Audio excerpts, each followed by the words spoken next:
Buenos días de vuelta. Después de estas palabras tan sustantivas y tan sentidas al mismo tiempo, le decía a Carlos y a Diego que les dure la indignación toda la vida, que eso es una muy buena señal. Quería, en primer lugar, decirles que tenemos una jornada muy fuerte, como director general de este seminario, tenemos una jornada muy fuerte. Prepárense para, yo diría que es casi un privilegio poder compartir con quienes vamos a compartir. Nosotros vamos a tener la oportunidad de escuchar de Bolsa Familia, que es considerada una de las mayores experiencias sociales de la historia de los últimos 50 años, que fue muy significativa en que durante el gobierno de Lula y el gobierno posterior de Dilcia, 35 millones de personas, es cifra universalmente reconocida, salieron de la pobreza. Es una de las experiencias más masivas de salida de la pobreza que se ha dado, probablemente después de la de China, es la mayor. En términos porcentuales a la población del Brasil, es de una significación inmensa, y vamos a tener posibilidad de escuchar directamente de uno de los de quienes estuvieron a la cabeza de este programa, el doctor Helmut Schwarzer, secretario nacional de Ingreso de Ciudadanía del Ministerio de Desarrollo Social y Combate al Hambre del Brasil, aspectos fundamentales de esta experiencia. Vamos a tener oportunidad de escuchar, yo vengo del Paraguay, me ha pedido el presidente que asesore al Paraguay en lucha contra la pobreza, y en el Paraguay están pasando cosas muy significativas en este campo. El tema de la pobreza está en el centro total de la agenda de las políticas públicas actualmente, y hay dos, el coordinador de toda la acción contra la pobreza es el ministro de Planificación del Paraguay. No nos puede acompañar porque en este momento está reunido con el presidente, como era su intención, pero vamos a escuchar al viceministro, coordinador de la lucha contra la pobreza, que nos va a hablar de Sembrando Oportunidades, que en Paraguay la pobreza es fundamentalmente rural, y es la pobreza extrema en las zonas rurales es de alta significación, y Sembrando Oportunidades es un programa en gran escala con total apoyo de las autoridades del Paraguay dirigido a los campesinos pobres, que son en el mundo entero pobreza dura en muchísimos lugares del mundo. El programa está bajo la orientación de la FAO, del paradigma nuevo que tiene la FAO, que es el de trabajar con el campesino pobre como prioridad, y no solo desde el punto de vista de la producción, sino desde el punto de vista del acceso. Yo soy actualmente, entre algunas de mis responsabilidades, el asesor principal de la dirección de la FAO para toda América Latina, y estamos trabajando en eso. Vamos a escuchar a Stefan Ramundsen, el viceministro, coordinador general de reducción de la pobreza y desarrollo social del Paraguay. Y vamos a escuchar también del Paraguay a Nancy Domínguez, Gloria Nancy Domínguez. Paraguay tiene su propio asignación universal, que es el programa Tecoporá. Es un programa de transferencias condicionadas en gran escala que ha ido creciendo, y vamos a escuchar a quien conduce, tiene una de las posiciones de liderazgo fundamentales del programa. Vamos a escuchar a Alda Batista del Paraguay, de Panamá, donde también he estado muy recientemente asesorando al nuevo gobierno de Panamá. En el anterior se intentó hacer lo que aquí llamaron, los que hablaron anteriormente, se intentó hacer publicidad con los programas de responsabilidad social. Algunos de los desfalcos mayores, está sometido casi todo el tren ejecutivo, el expresidente de la República a la cabeza, prominente empresario, a investigaciones criminales por robos en gran escala, y uno de los robos centrales fue en los programas sociales. El Panamá está en otra etapa totalmente diferente de su historia, con un presidente que figuraba cuarto en las encuestas y que ganó abrumadoramente frente al pueblo panameño que dijo basta a la corrupción desenfrenada que hubo en Panamá, y hay programas sociales de gran envergadura. Vamos a escuchar a una de las directivas de esos programas sociales. Vamos a escuchar también del Brasil. Brasil es muy grande, así que por lo menos qué bueno que tengamos dos aportes. Al director nacional, esto es del Uruguay. Vamos a escuchar al director nacional de evaluación y monitoreo. Hay otros miembros de la delegación brasilera, pero vamos a escuchar al director nacional de evaluación y monitoreo del Uruguay. En Uruguay se bajó la tasa de pobreza desde el primer día de Tabaré Vázquez, durante el gobierno de Tabaré y el gobierno de Pepe Mujica, del 39% al 13%, creo que ahora es todavía un poquito menor. Y casi se eliminó la pobreza extrema. Es de 0,000. Vamos a escuchar pasan cosas en América Latina, ¿no? 35 millones que salieron de la pobreza en el Brasil, la eliminación de la pobreza extrema, ¿no? ¿Tendrá algo que ver con que la ciudadanía votó abrumadoramente que continuaran esos proyectos? Y una fuerza política que casi no existía 20 años atrás es ahora imbatible virtualmente en las elecciones en el Uruguay, el Frente Amplio.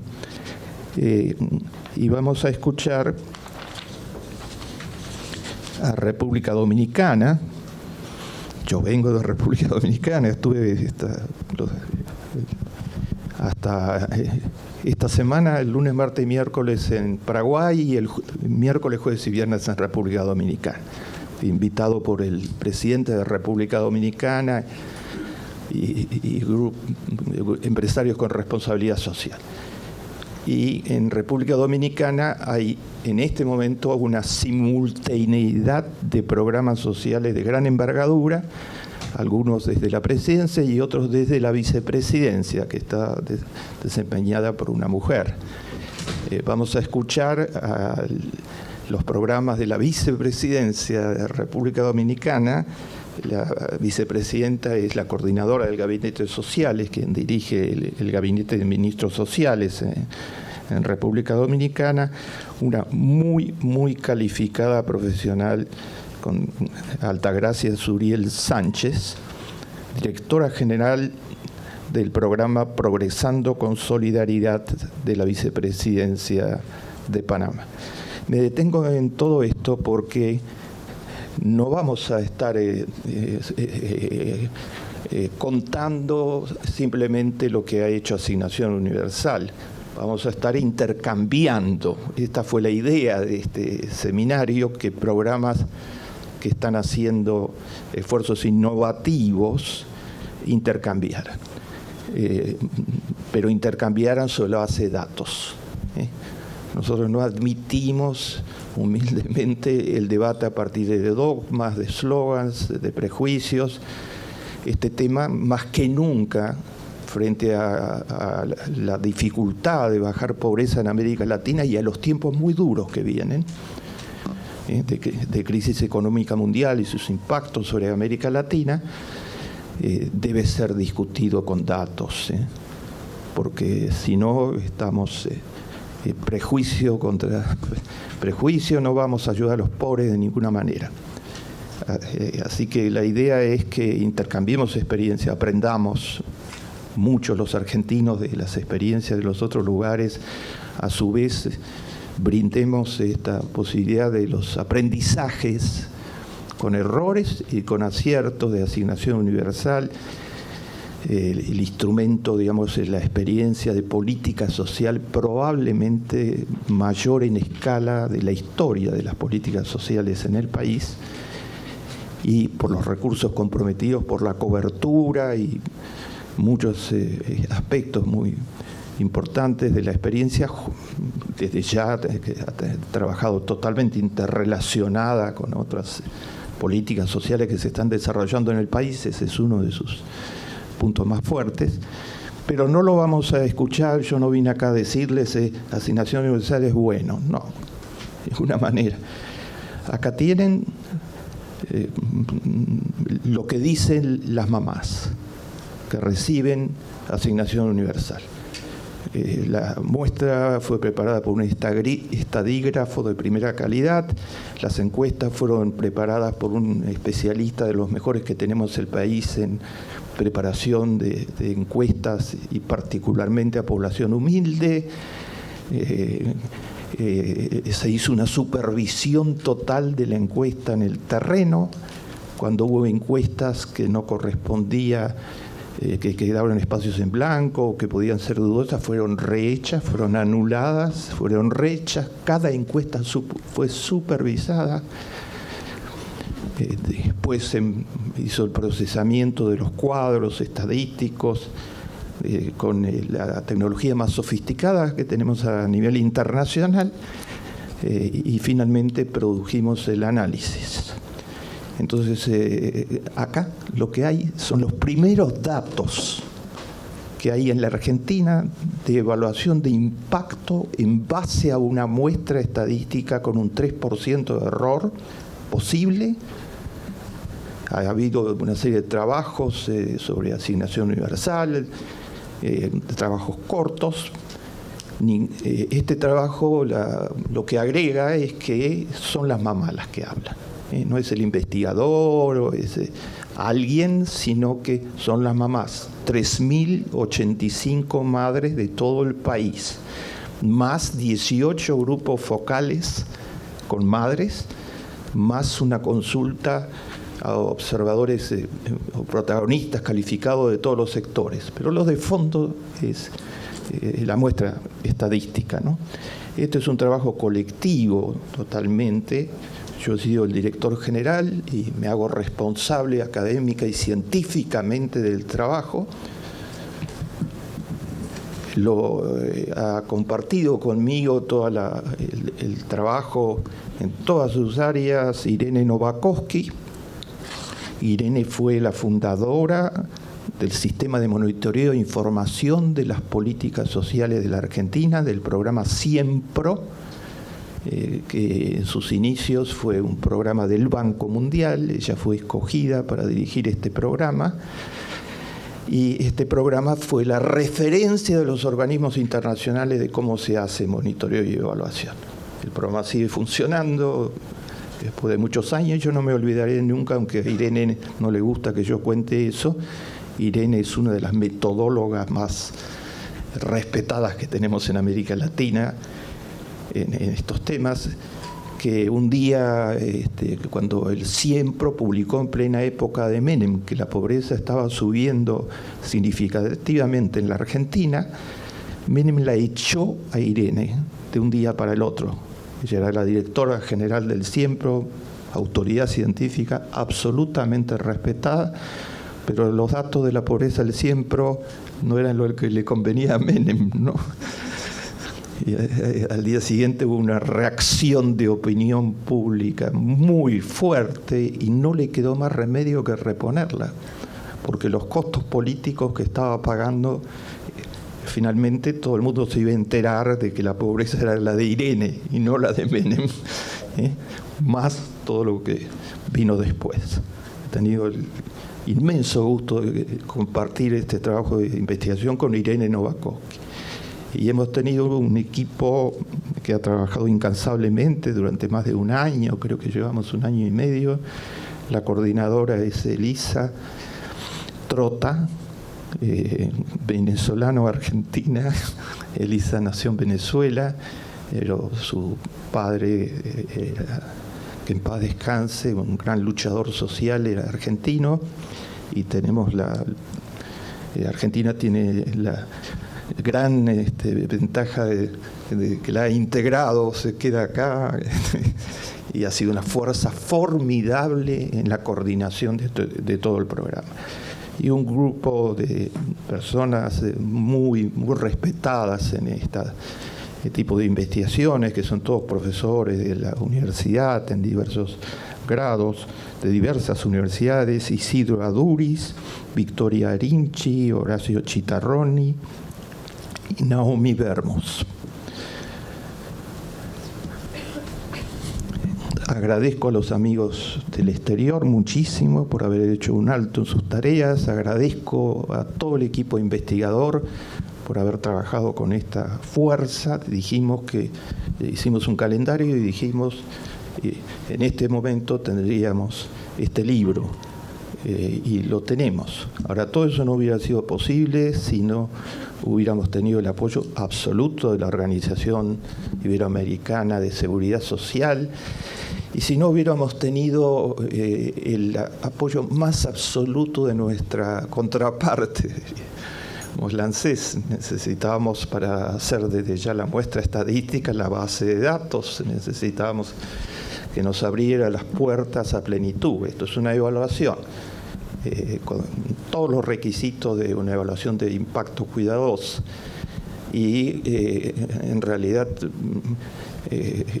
tuvimos el más absoluto apoyo y acceso a todo lo que necesitamos para hacer la investigación. Y cuando alguien dice que el sector público no funciona, yo pienso en Rodrigo Ruarte, secretario general del ANSES, que trabajó permanentemente abriéndonos todas las posibilidades con el más absoluto respaldo de Diego Bocio. O sea, los resultados podían haber sido unos u otros. Nosotros no sabíamos de ninguna manera cuáles iban a ser los resultados.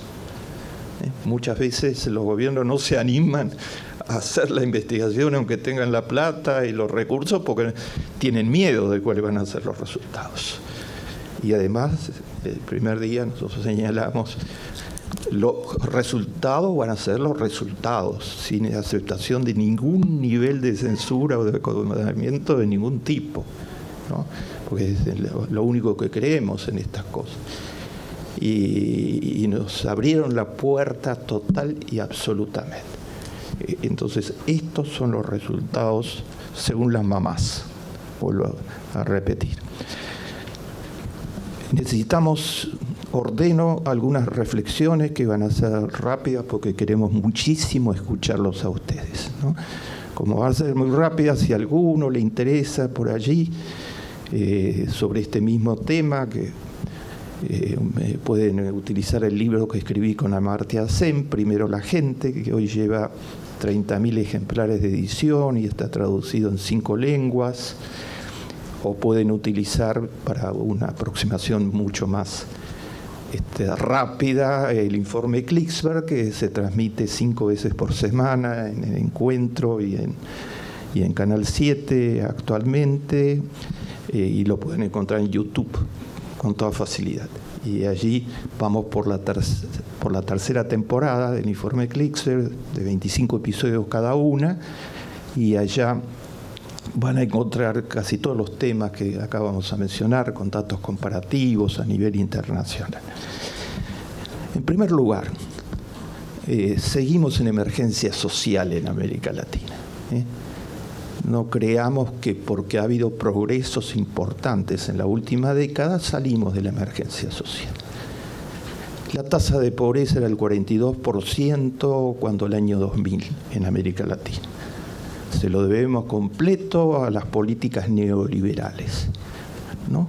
Resultaron muy eficientes y competentes en producir pobreza.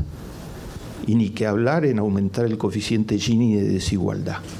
Uno podría decir a esta altura, después de ver lo que pasó durante la era de las políticas neoliberales en Brasil, en Argentina, en México, en Colombia, en muchísimos países de la región, porque esa idea de la realidad dominaba totalmente las políticas públicas y los discípulos de Milton Friedman tuvieron el poder absoluto en América Latina durante esa época, y la coalición entre ellos, los intereses económicos concentrados, think tanks, dedicados a racionalizar y justificar las políticas y medios de comunicación que las diseminaban, eran abrumadoras.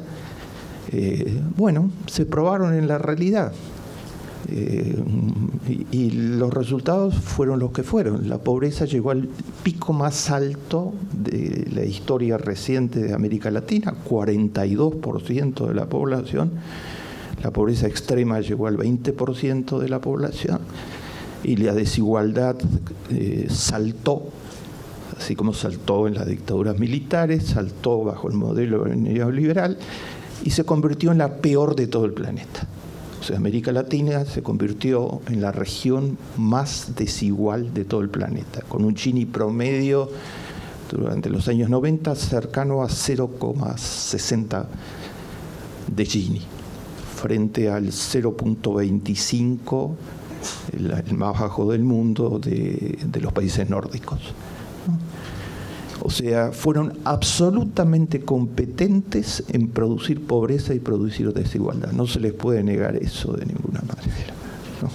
Si alguien quiere producir concentración económica en las élites, aumentar la desigualdad y aumentar la pobreza, tiene que referenciarse en las experiencias de Argentina de Menem, del Brasil de sucesivos regímenes, del Chile de Pinochet, obviamente, de Uruguay previo al Frente Amplio, y así sucesivamente. No pasó el problema. Tuvimos más de 10 años de políticas de reforma social, la llamo yo.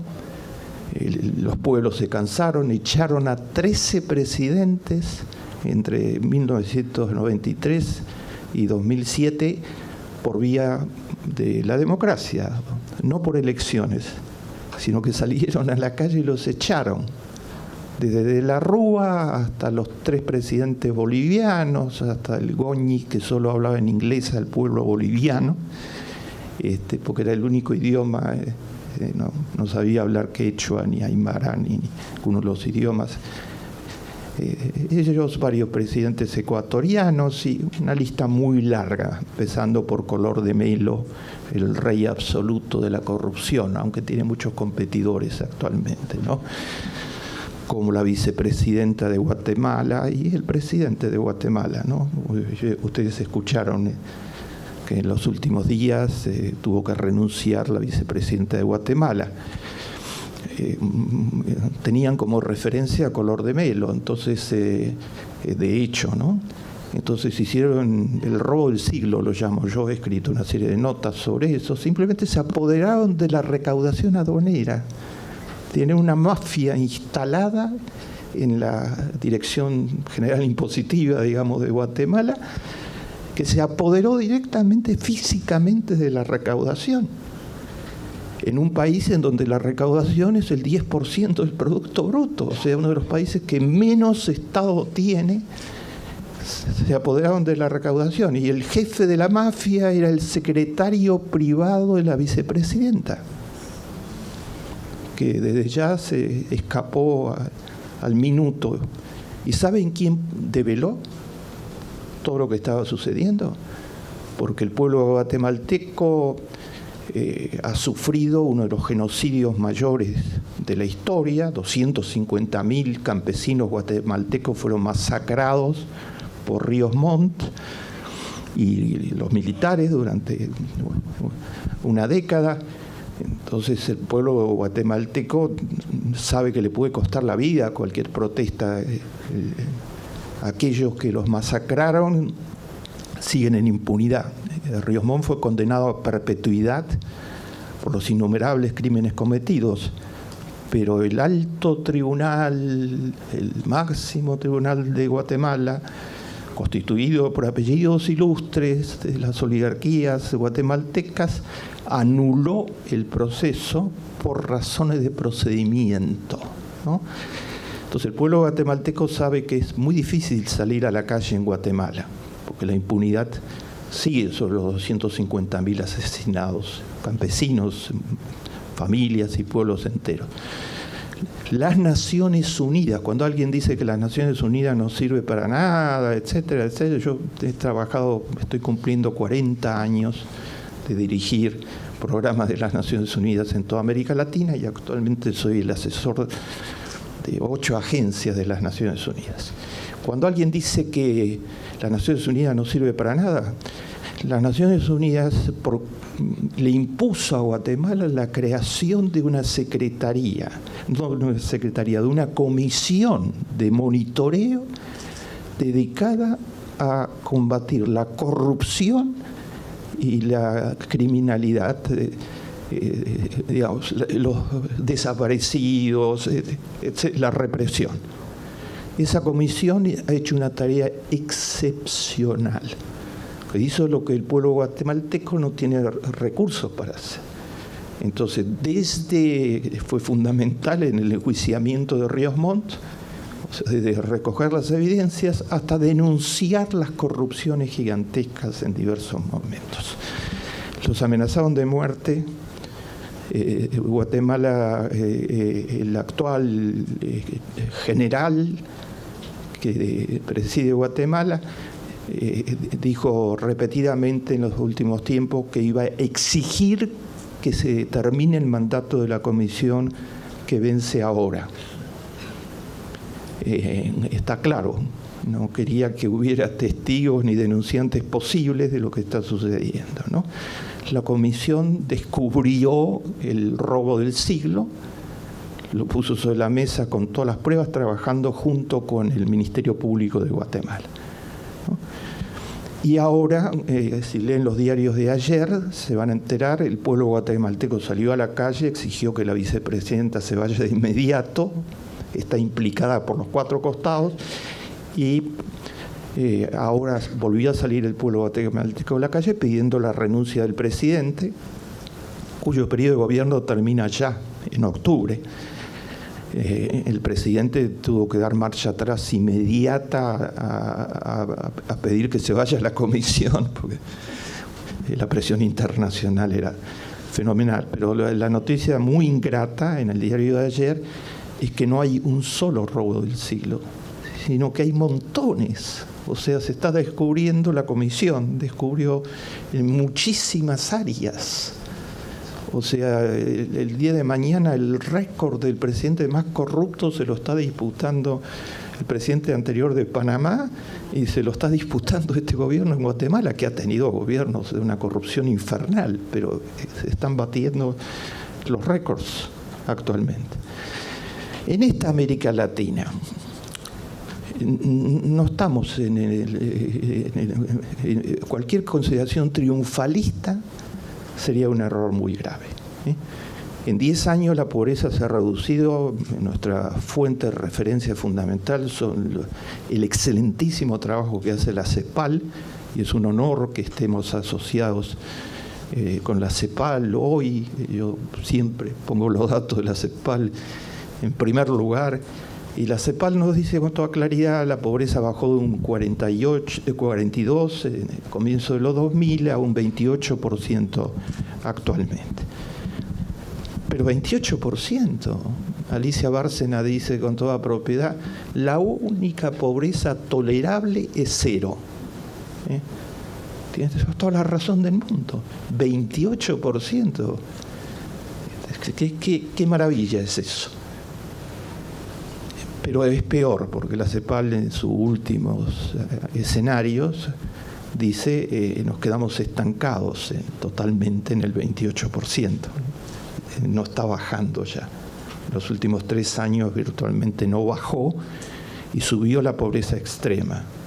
Subió de 11,2% hace 2 años atrás a 12% actualmente. Y esto no está sucediendo por casualidad, está sucediendo porque los que produjeron la crisis mundial del 2008-2009, o sea, lo que yo llamo en mis libros la codicia desenfrenada del 1% más rico de Wall Street y de Estados Unidos y del mundo entero, que produjeron la caída de toda la economía mundial, especulando salvajemente gracias a las desregulaciones tan exitosas de Bush. Fue un gran triunfador. Bush logró desregular totalmente Wall Street, que hicieran lo que quisieran, porque iba a ser bueno. Y claro que fue bueno para el 1% más rico del planeta.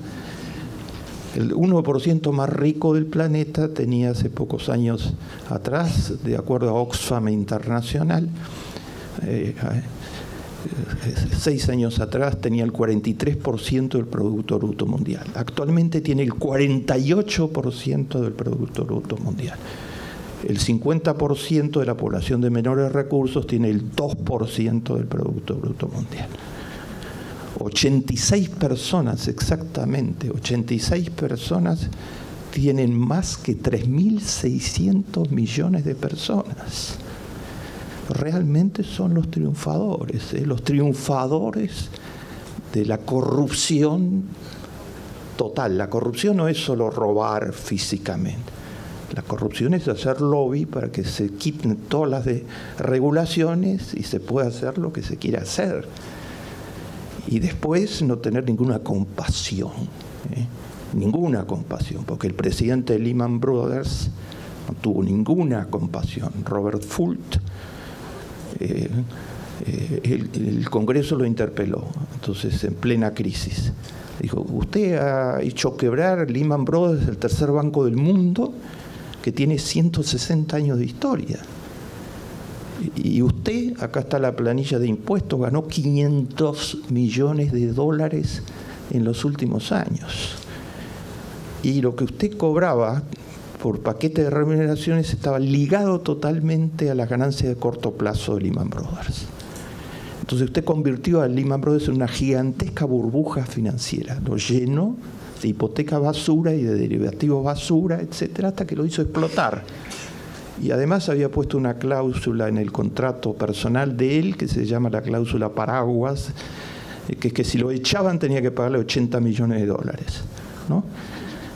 Las cifras, sin compasión, sin ninguna compasión por el pueblo de los Estados Unidos, por los pequeños accionistas, por nadie.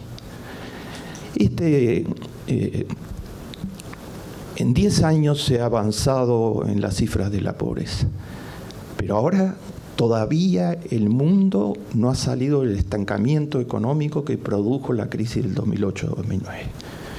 Europa está 1% de crecimiento, gran triunfo, 1% de crecimiento este año. La economía de Estados Unidos, 2%, 2,5% a lo sumo este año. El mundo ha sido totalmente impactado estructuralmente y nosotros estamos en este momento teniendo las consecuencias en América Latina. No me puedo extender, pero lean los informes excelentes de la CEPAL recientes, baja de nuestras exportaciones, baja del precio de las commodities, retraimiento de inversiones, baja en una cantidad de países de las remesas migratorias, un montón de fenómenos regresivos y negativos que hacen que América Latina va a crecer solo un 1% este año, después de tasas de crecimiento de 4 y 5% durante casi toda la década anterior. Y el pronóstico es incierto totalmente, porque no se ve de dónde va a venir una recuperación económica importante. China, como todos ustedes saben, ha bajado totalmente su tasa de crecimiento. Japón está estancado hace muchos años, etc. O sea, las principales economías del mundo tienen dificultades muy significativas. En estos 10 años no hemos asegurado el triunfo, los derechos de los pobres. Hemos modificado muy significativamente la situación, pero hay que ser realistas. Tenemos 170 millones de pobres, pero según muy bien dice el informe de desarrollo humano nuevo de las Naciones Unidas, hay 200 millones más de latinoamericanos que son vulnerables, los llamamos, que han, voy a tomar un poquito más, que han salido de la pobreza, pero están ahí, suspendidos. O sea, si las retiramos asignación universal o Bolsa Familia, los mandamos a la pobreza directo. Y si la crisis económica sigue en esta dirección y no tenemos políticas contracíclicas de calidad, los mandamos a la pobreza directo. O sea, en realidad tenemos 170 millones en pobreza y 200 millones más vulnerables, ¿no? O sea, 370 sobre 620 millones de habitantes que tiene América Latina. Entonces tenemos un problema muy complicado entre manos, entre manos. Con una ofensiva y con una arremetida del 1% muy importante en distintos países para tratar de volver a recuperar el control, pues. ¿Recuerdan ustedes de la ofensiva mediática feroz, total en Brasil antes de la elección en donde Dilma Rousseff fue reelecta? Una ofensiva mediática salvaje, digamos, con la revista Veja a la cabeza, denunciando innúmeros episodios de corrupción de Dilma y de Lula, sin ninguna prueba de ninguna índole. Y antes, digamos, eso, como sucede muchas veces, fue un boomerang absoluto, ¿no? Porque la demandaron criminalmente y no tenía ningún argumento de ningún tipo. Y además en el día de prohibición electoral. O sea, la elección era el domingo, eso era un viernes, estaba prohibido hacer esas cosas, se saltaron todo. Bueno, pues el poder en Brasil, imagínense, que es absolutamente fundamental. Tenemos cifras de pobreza que no sacaron a la población de la pobreza, cifras de vulnerabilidad altas, una mejora muy importante respecto a lo anterior, pero muestro lo que hay pendiente por delante. Y una nueva lucha por el poder del 1%, con nuevos instrumentos, etc. Algunas buenas noticias en medio de eso, y a eso quiero dedicar. Esta evaluación nos da los resultados que nos da. No solo es en asignación universal. Bolsa Familia hizo evaluaciones exhaustivas, y ustedes las van a conocer seguramente hoy.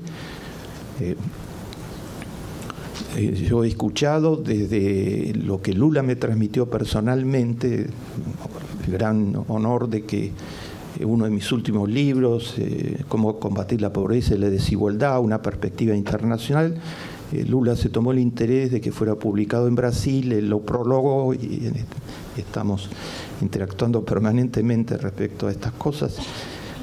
Van a escuchar una evaluación similar, diría yo, por parte de Bolsa Familia y otras de los otros compañeros. Los datos.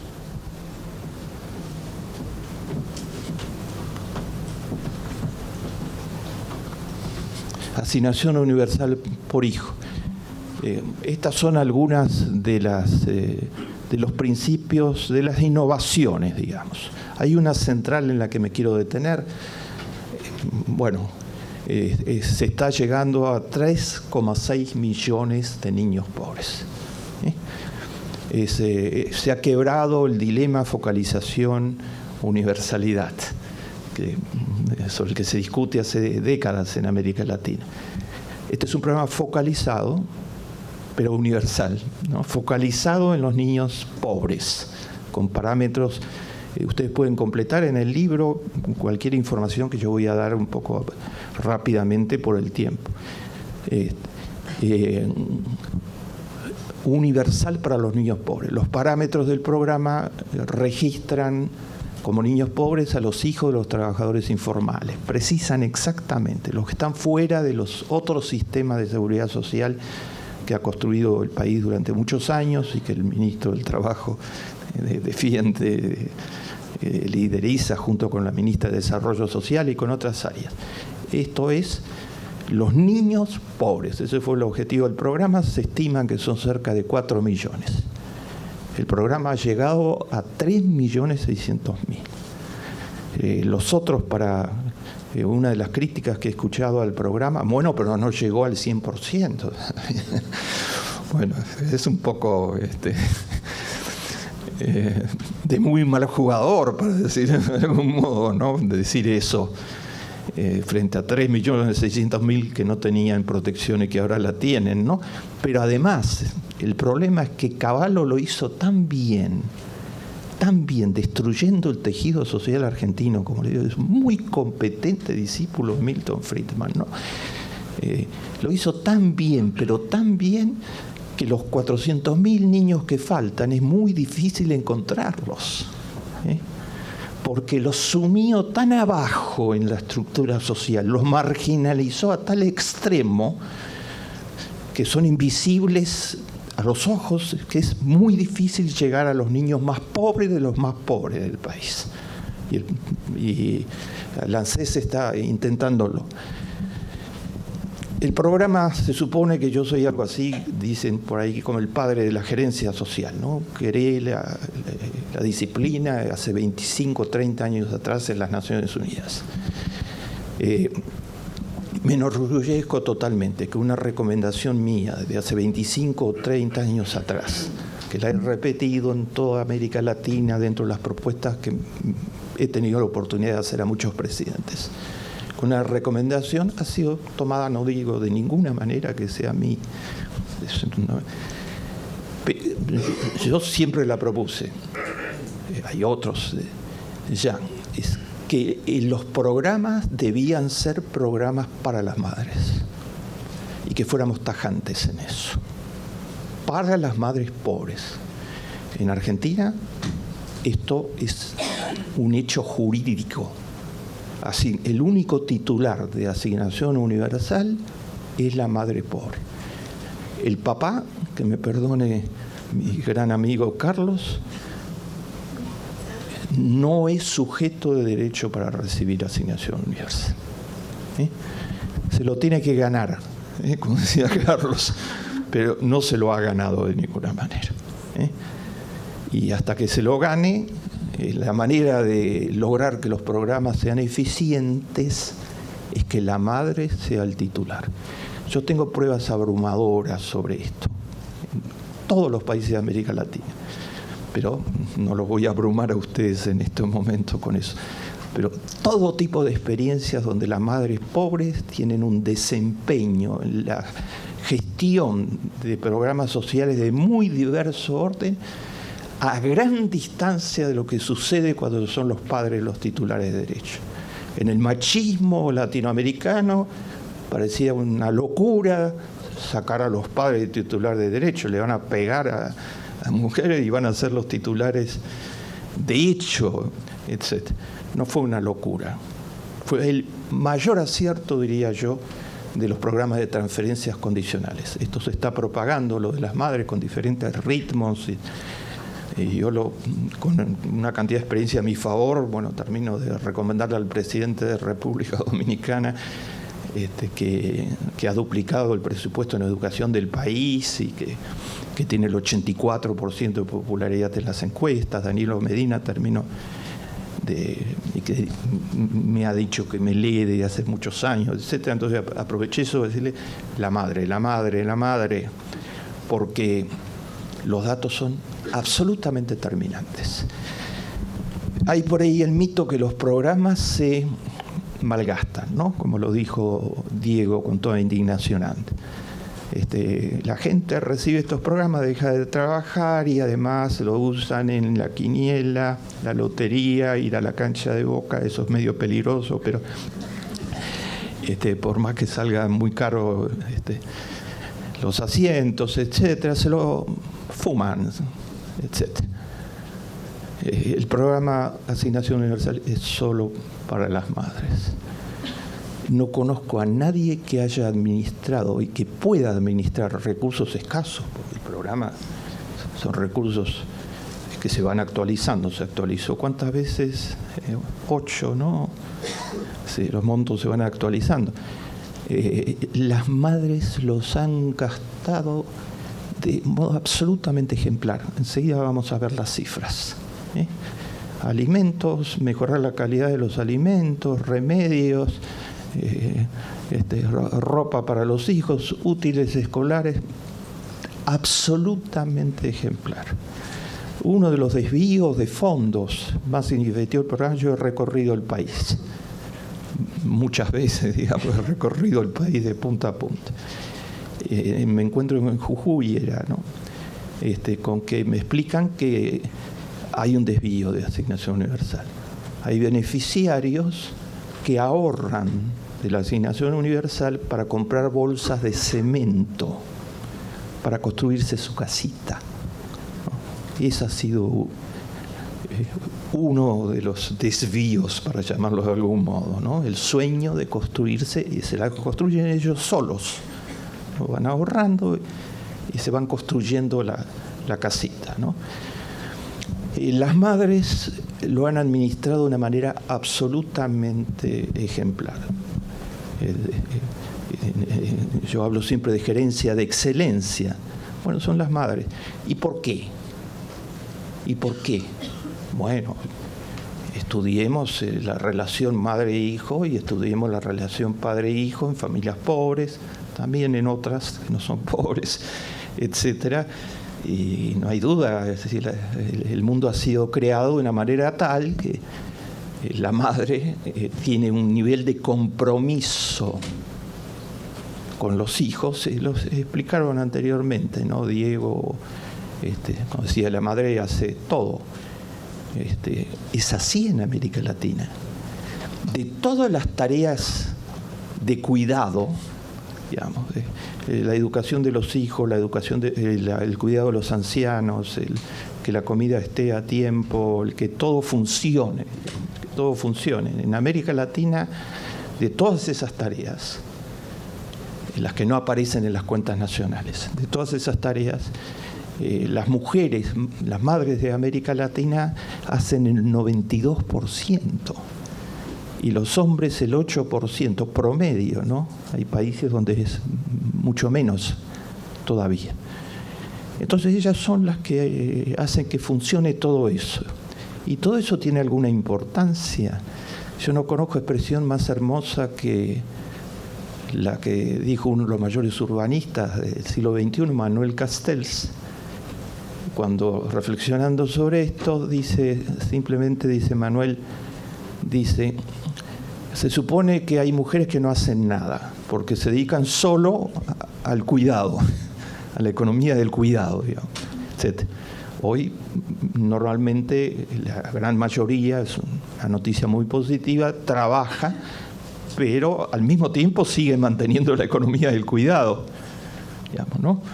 Porque no hemos llegado al nivel de los países nórdicos, donde toda la sociedad, 50% y 50%, Las tareas están divididas totalmente actualmente, todas las tareas de la economía del cuidado. Nosotros estamos 8% y 92%, ¿no? Entonces Manuel Castells dice, si las madres que no hacen nada dejaran de hacer esa nada, todas las ciudades dejarían de funcionar. Porque esa nada es central. Estas madres de doble jornada, digamos, estas madres que el papá se va, en muchos casos. Digamos, la tasa de mujeres solas jefas de hogar, mujeres pobres solas jefas de hogar, es muy alta en América Latina. La CEPAL hizo un cálculo en oportunidades anteriores de que las madres pobres solas jefas de hogar hacen que la tasa de pobreza no sea un 10% mayor de lo que es en América Latina. Porque ellas se quedan y defienden la familia con todo lo que pueden. Estaríamos hablando de un 38% de pobreza si no fuera por el trabajo de estas madres actualmente. Yo tengo una frase bíblica, ustedes que saben que estoy cargado de frases bíblicas, que es mi texto de referencia central, digamos, en materia de política social y en otras materias, pero de política social particularmente. Y hay lo que se llama el Talmud, que son 1000 años de interpretación del texto bíblico, ¿no?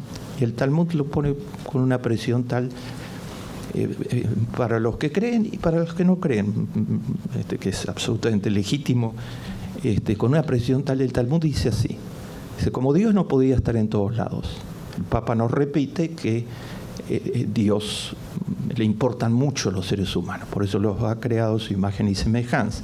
Y como que Dios no podía estar en todos lados cuidando a todos los seres humanos, creó la madre, dice el Talmud, para delegar, digamos, para que se ocupe, etc.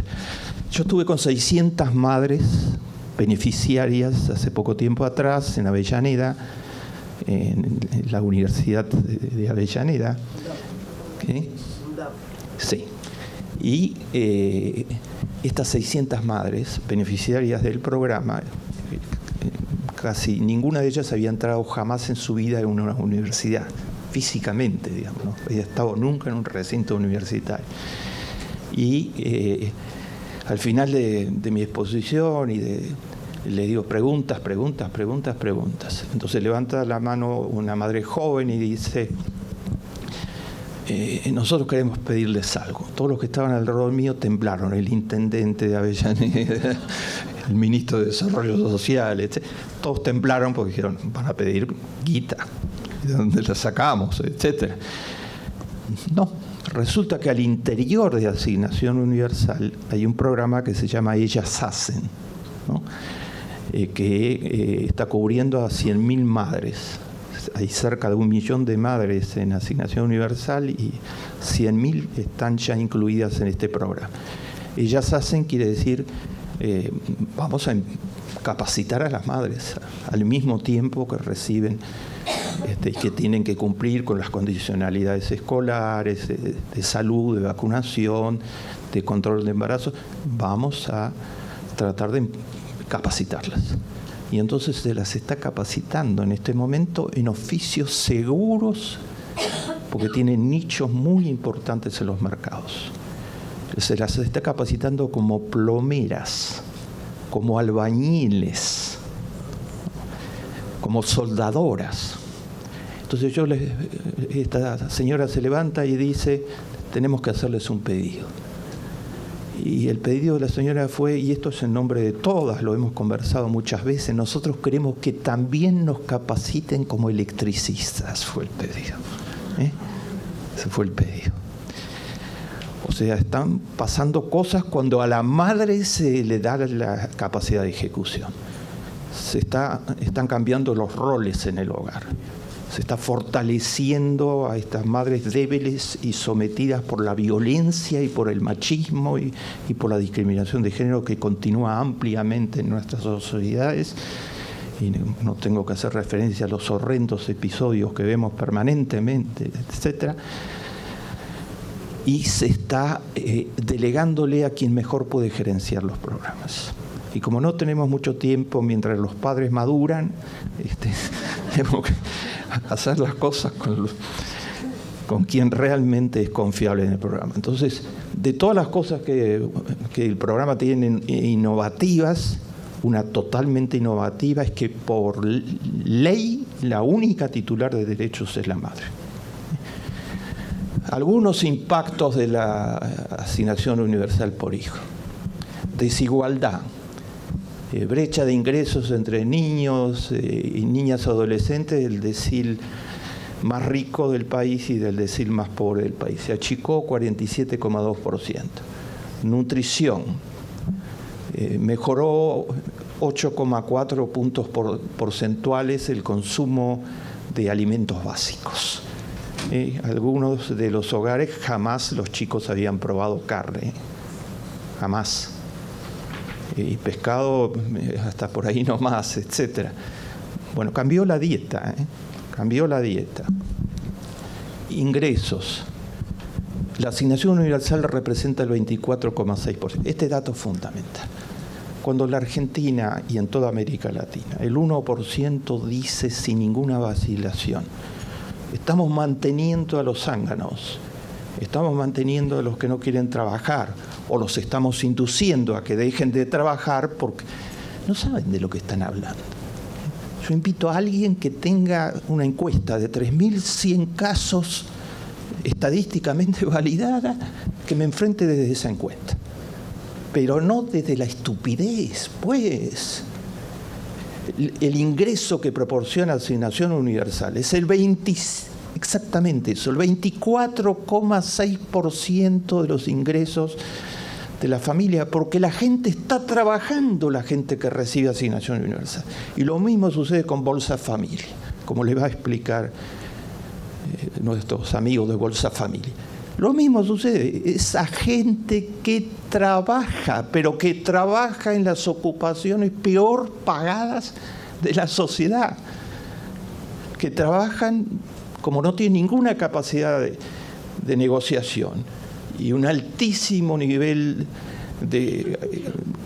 bajísimo nivel de calificación de ninguna índole, entonces aceptan lo que venga. Entonces trabajan en la economía informal, en lo que venga, y les pagan ingresos miserables como los que se pagan en las grandes plantaciones de caña de azúcar y fueron denunciados estos días en la Argentina hasta el día de hoy, o como los que le pagaba el homicida que tenía los chicos en su taller textil clandestino, donde murieron dos chicos días pasados y que fueron parte de la industria de los talleres textiles clandestinos. Trabajan en eso, en lo que venga. Entonces, al tener que los que todavía les queda en la cabeza la idea de que esto es fomentar la vagancia, decir que es fomentar la vagancia es fomentar el 1% tenga mucho más. No tiene nada que ver con la realidad. Discutamos otras cosas, pero no discutamos estupideces, pues. Al tener un ingreso mínimo asegurado por primera vez en su vida, saben que van a que en el banco se está depositando todos los meses lo que les corresponde como reintegración de derechos humanos. Subsidio es otra palabra absolutamente infernal. Yo he logrado desterrar en buena parte de América Latina la palabra gasto social, ¿no? Desde hace 25 años vengo diciendo ¿qué gasto social? Gastar en educación, en salud es gasto, es inversión pura, la tasa de retorno de la inversión es la más alta de ninguna otra. ¿Qué gasto? Tenemos que desterrar la palabra subsidio. ¿Qué es subsidio? Es una reintegración de derechos violados, pues. Toda la sociedad se está haciendo responsable de lo que economías absolutamente desiguales le han quitado a buena parte de la población, que es el derecho al trabajo, al trabajo decente, de que hablaba Carlos Tomada anteriormente. Al tener un piso asegurado, pueden ver con muchísima más posibilidad la capacitación y pueden negociar mejor su fuerza de trabajo, porque saben que tienen un mínimo asegurado. Ese es el gran impacto que cambia la situación. Agreguen a ustedes que Clarín dice hace pocos días que es impresionante la base de datos que acumuló el ANSES, que es la mayor que hay en el país y la mayor que ha habido históricamente, y que le ha permitido, Clarín, que le ha permitido en 48 horas dar la garrafa de gas, el apoyo para la compra de la garrafa de gas a 1.400.000, ¿no? O más, a 1.400.000 personas. Yo lo contaba en Paraguay, en República Dominicana, y me pidieron cooperación técnica para poder armar una base de datos similar. O sea, el líder político decidió que la garrafa de gas es un problema muy importante, etcétera. Dijo, apoyemos a los que necesitan la garrafa de gas ante el aumento del gas y todo lo que ustedes saben. Yo he visto esa misma tipo de decisión tomarla por muchos líderes políticos en América Latina. Lo decidieron con la mejor inspiración y después no pasó nada, porque como un año después hubo la identificación de beneficiarios, los procedimientos administrativos. En la Argentina, en un fin de semana, se tomó la decisión y el lunes la gente amaneció teniendo en sus cuentas, la gente quiere decir los más pobres del país, ¿no? Teniendo en sus cuentas el derecho que le correspondía en sus cuentas, ¿no? Entonces, acá ha habido las madres como gerentes, un desarrollo de una base de datos compartida además con todos los otros programas sociales del país. Cruces infinitos entre eso y la transparencia absoluta del programa. O sea, acá no hay ningún caudillo político que esté en el medio entre el derecho y la transferencia de los ingresos. Si se reúnen los parámetros, automáticamente se hace acreedor al derecho. O sea, cualquier pobre argentino que reúne los parámetros y que no recibe asignación universal puede hacerle un pleito que va a ganar al Estado, ¿no? Porque está asegurado y ha habido un proceso de bancarización masiva de mujeres pobres. La bancarización, yo soy el invitado de honor para hablar en los 80 años del Banco Central, el 2 de junio. La bancarización de la población es un índice de progreso muy importante a nivel internacional. Un subproducto del programa ha sido la bancarización masiva de personas pobres que desarrolla en las madres un elemento de autoestima muy significativo en términos simbólicos en nuestras sociedades. Rendimiento escolar.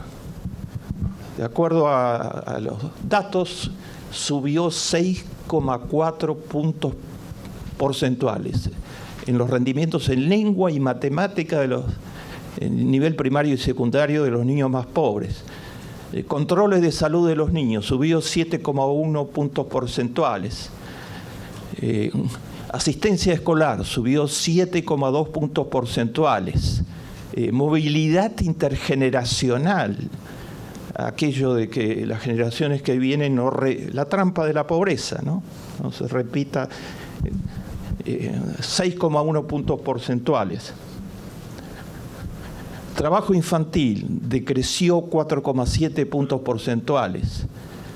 Maternidad adolescente, 10 puntos porcentuales menos. Se verificó terminantemente. La maternidad adolescente está ligada a la calificación educativa, está ligada a la autopercepción, a la autoestima de la mujer, está ligada a todo menos a lo que dice un candidato nada menos. Yo no vine acá para decir protocolos, gentilezas, ni para hacer proselitismo político de ninguna índole. Pero uno de los episodios más escandalosos es el de un candidato a gobernador de una provincia muy importante, que dice cada rato que ayudar a las madres embarazadas va a significar que es un incentivo a que tengan más hijos.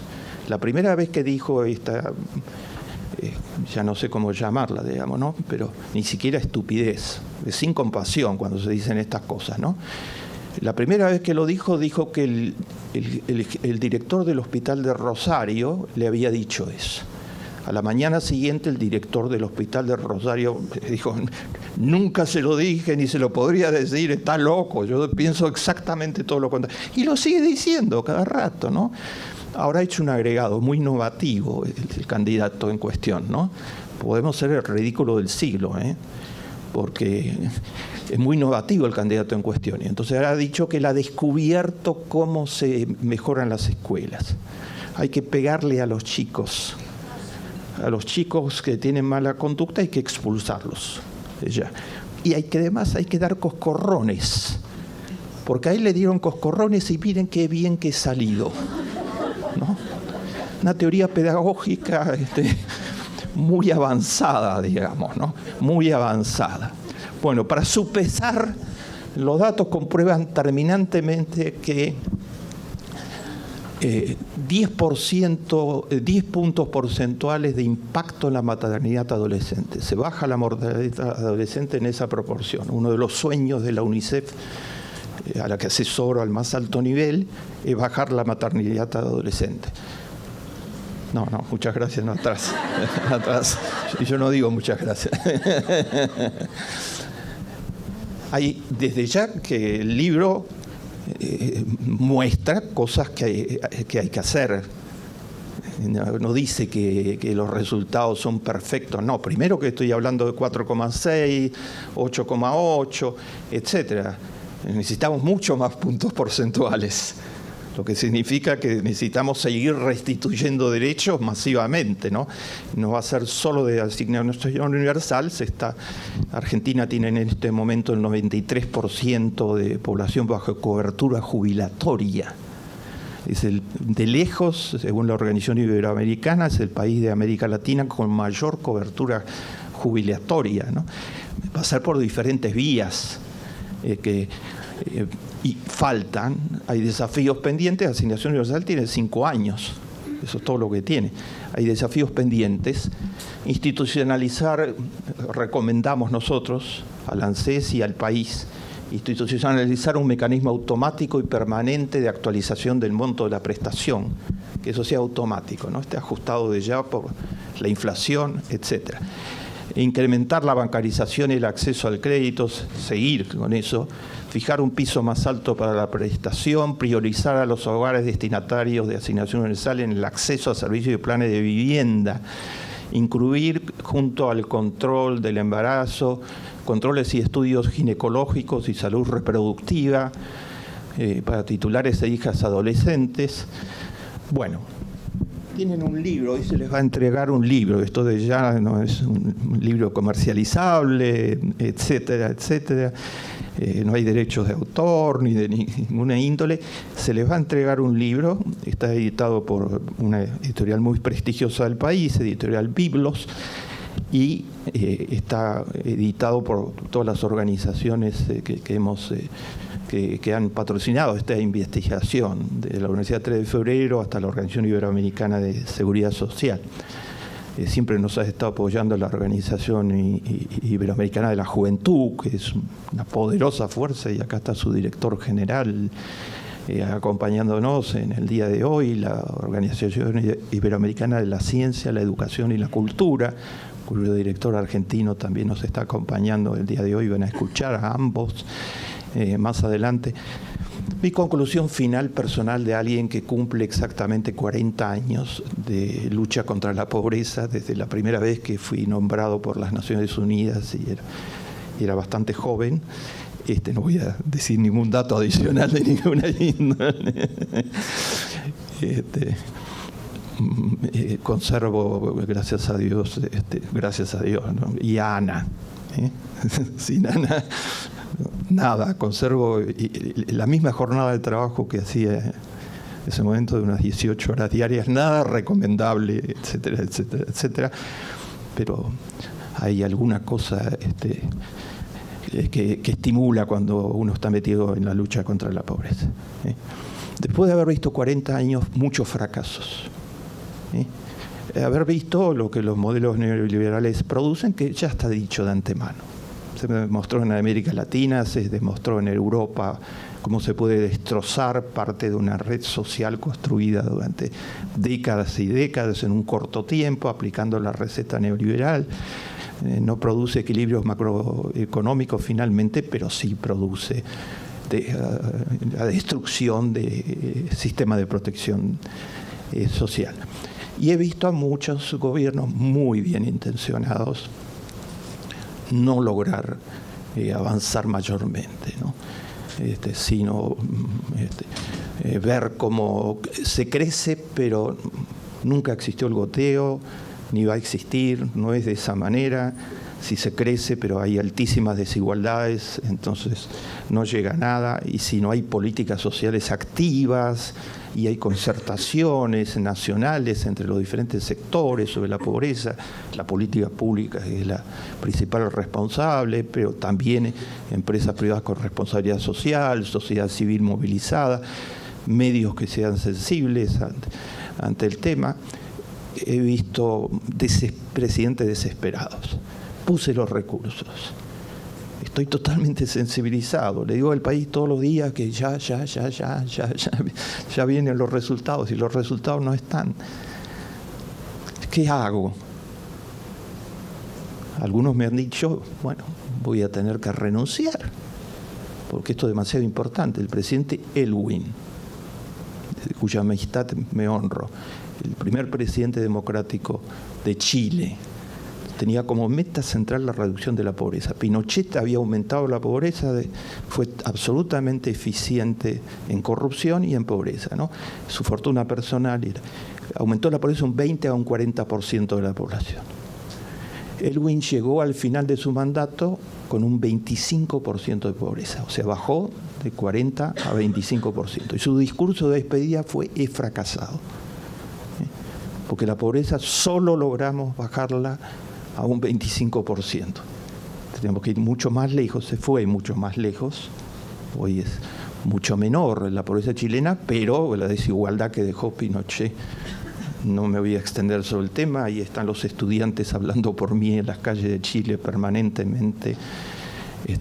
Educación gratuita para todos y de calidad para todos, porque Pinochet lo dejó el sistema funcionando para que solo la élite tuviera acceso a educación calificada y garantizara el funcionamiento del status quo, no importa el régimen político. Estamos viendo ahora programas sociales donde el presidente, el líder político, el liderazgo político tiene un mandato, y si se desvía del mandato, la población está ahí muy atenta, una sociedad civil mucho más activa y con muchos más elementos de juicio. Además nos ayuda Internet, el nuevo mundo del conocimiento, en que la población tenga esos elementos de juicio que están teniendo resultados. Yo diría que lo nuevo no es que la pobreza se haya extinguido en América, no se extinguió para nada. Y nadie, mientras Dios me dé fuerza, se le diré a todo el mundo el único nivel de tolerancia posible, se lo diré junto con Alicia Bárcena, la secretaria general de la CEPAL, es cero pobreza. Y además América Latina es tan inmensamente rica que ¿qué pretextos tenemos? Pero lo nuevo es que los programas, las políticas sociales pueden ser absolutamente eficientes y dar resultado a corto plazo. Se dice, bueno, pero esto va a ser a muy largo plazo, etc. 5 años de asignación universal. Ahí están los resultados. Para eso se necesita delegar en las madres, gerencia social de excelencia. Yo he escrito 63 libros, unos 20 están dedicados a política social, gerencia social. La mayor parte de las humildes reflexiones que allí las he visto encarnadas en Bolsa Familia de Brasil, en la Asignación Universal por Hijo y en otros programas en América Latina. Oportunidades es un programa muy interesante en muchos aspectos, con muchas cosas pendientes, pero muy interesante en muchos aspectos, etc. Entonces se puede hacer, pero no es magia de una persona, es mandato del pueblo. Que todo el mundo esté sensible al tema de la pobreza. La mayor parte de la gente nunca ha estado con un pobre. De verdad, le escapan, cruzan a la vereda de enfrente, etc. Tenemos que lograr, en todos los niveles de la educación, esa es la propuesta de escuelas concurrentes, en todos los sectores sociales, todas las etnias, etcétera.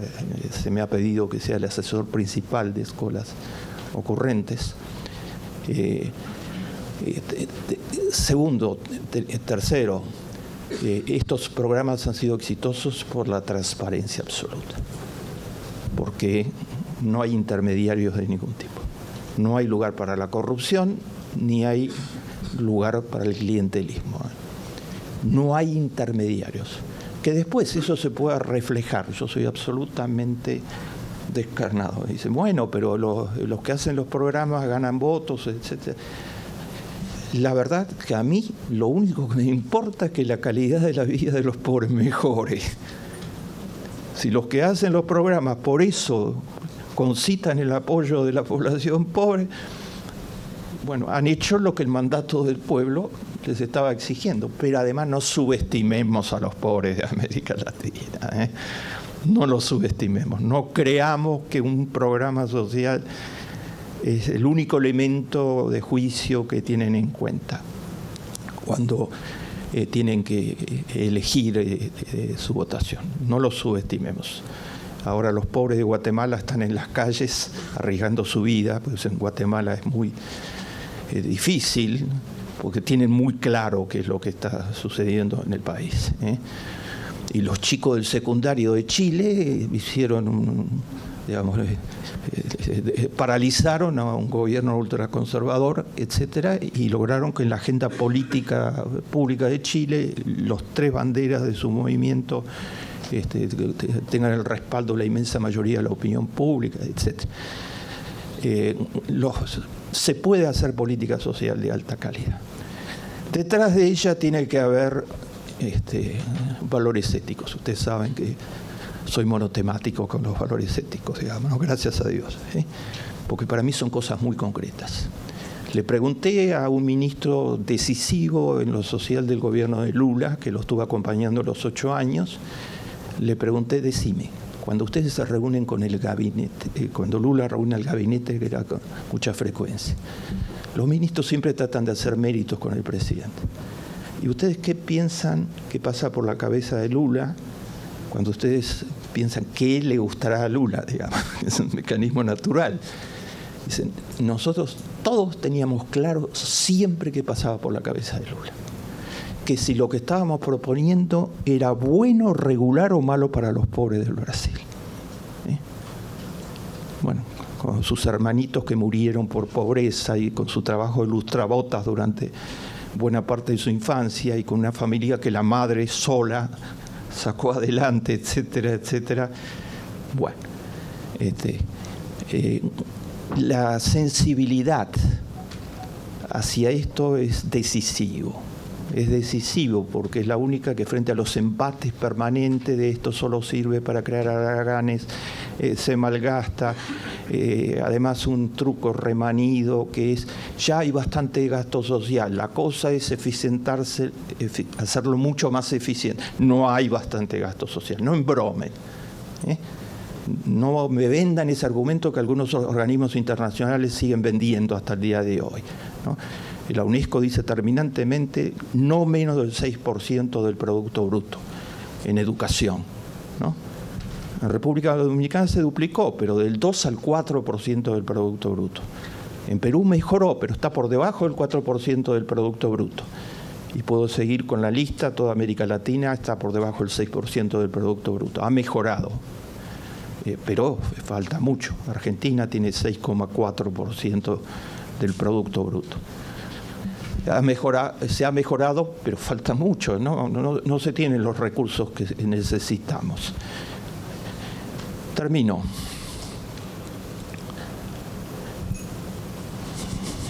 No tenemos mucho tiempo. Junto a decir que no hay que llamar gasto social a lo que es inversión social, no tenemos mucho tiempo. Yo soy partidario de lo que llamo la ética de la urgencia, porque actualmente están muriendo por día, según los datos de la UNICEF, 17.000 niños por día por causas evitables, que se deben a la pobreza, fundamentalmente. Falta de agua potable, instalaciones sanitarias, desnutrición, hacinamiento, todos los factores. 17.000 niños por día, ¿no? En América Latina hemos mejorado las cifras, pero mueren niños. Las tasas de mortalidad infantil han mejorado, pero necesitamos llegar muchísimo más lejos. Mueren madres adolescentes al dar a luz y madres no adolescentes al dar a luz, entre otras cosas porque faltaban los controles durante el embarazo, etcétera. O sea, cada minuto que nosotros desperdiciamos en ser engañados por los mitos de que las políticas sociales no sirven, etcétera, etcétera. Cada minuto que desperdiciamos en discutir entre nosotros por qué asignación universal no llegó al 100%, digamos, los adversarios ya no les queda ningún lugar desde donde atacar el programa, entonces ¿por qué no llegó al 100%? ¿O por qué tiene condicionalidades, por ejemplo, como dicen algunos? ¿Qué condicionalidades? Que los chicos estudien en la escuela. que se apliquen todas las vacunas, que tengan controles de salud. Las madres entrevistadas acá, ninguna le molestaron las condicionalidades, dijeron todo lo contrario, es aplastante, lo van a ver en los cuadros estadísticos, es aplastante, lo sienten como que se asoció la sociedad a ellas y lograron, que fueron estímulos. No fueron condicionalidades, fueron estímulos. Están muy contentas de que se hayan dado los estímulos para que se produzcan todos estos resultados en vacunación, atención, etc. Y le digo finalmente, para mí la política social, digamos, está la tesis neoliberal que dice que ¿en dónde? En la práctica la política social es la ambulancia que recoge a los muertos y heridos que deja la política económica neoliberal, ¿no? Así funcionó el sistema en los tiempos de Cavallo y en todas las experiencias neoliberales en el país y en toda América Latina. Está la tesis mucho más avanzada que dice que tiene que haber imprescindiblemente una política social vigorosa que incluya a los excluidos. La tesis Klicksohn es diferente, ¿eh? Después de 40 años de lucha contra la pobreza, mi tesis es: la política social es el motor del crecimiento. La política social. Y la convalido con múltiples experiencias comparadas. ¿Por qué creen ustedes que Finlandia, un país que no tiene ninguna materia prima estratégica, que hace 40 años era un país con altísimos niveles de pobreza, es hoy una potencia tecnológica, y es el mejor lugar del mundo para recibir educación, ¿no? Encabeza todas las pruebas que ustedes quieran, porque Finlandia generalizó una política social universal de educación y salud a toda la población. Educación gratis en Finlandia, Noruega, Suecia, Dinamarca, a toda la población, a todos los niveles del sistema educativo, bajo diferentes arreglos organizacionales. Ahí la política social fue la determinante de que Finlandia pudiera hacer despegue tecnológico, políticas económicas con total contenido de valor agregado, etcétera, porque tiene una población totalmente capacitada y hace una inversión en educación a la altura, la mejor relación numérica maestros, número de alumnos, los mejores sueldos de maestros del mundo, la carrera de maestro, todas las facilidades de todo tipo. La política social no es algo para simplemente coordinar con la política económica. En mi reflexión, después de 40 años de estar en estas cosas, trabajando con todos los actores de la sociedad, de los más pobres hasta los más con mayor poder, etcétera, etcétera. La política social es el motor. Finlandia es Finlandia porque apostó al motor. Y mi última referencia. Se termina de publicar una tabla que yo respeto muchísimo, la de Save the Children, ¿no? La mayor ONG del planeta en protección de los niños, junto con la UNICEF, desde ya, que es el organismo líder del planeta, de una historia tan gloriosa. La tabla de Save the Children es una tabla muy sencilla.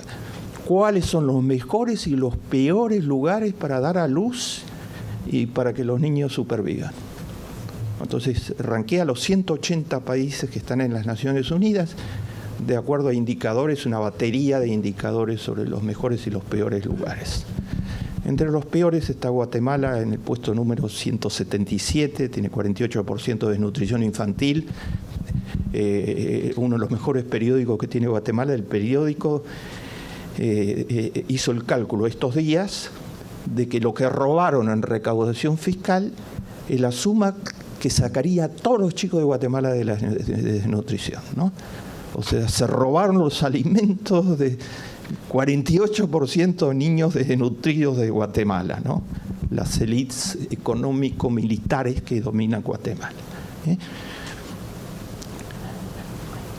Save the Children dice, no resisto decirles que el país latinoamericano mejor ubicado son dos países, Argentina y Chile, ¿no? Pero mal ubicados, o sea, son los mejores ubicados de América Latina, pero están en el puesto 35, ¿no? O sea, nos falta mucho. ¿Quiénes son los países líderes del mundo? Pueden buscar en internet, entren y vean por sus propios ojos. Número 1 del mundo, Noruega, casi acercándose a 0 de mortalidad materna y 0 de mortalidad infantil, salvo los casos patológicos, digamos.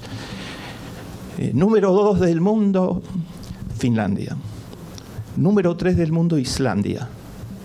Número 4 del mundo, Suecia. Número 5 del mundo, Dinamarca. Ellos no tienen ninguna capacidad de lobby con Save the Children, además que no la ejercerían nunca. Está muy claro. Se puede hacer una economía para todos, yo le llamo una economía con rostro humano, si hay la decisión política, si están bien fijadas las prioridades, si hay gerencia de excelencia, si hay participación de toda la sociedad. Y ese es el motor central de un crecimiento económico sostenido y además es lo que éticamente corresponde. Muchas gracias.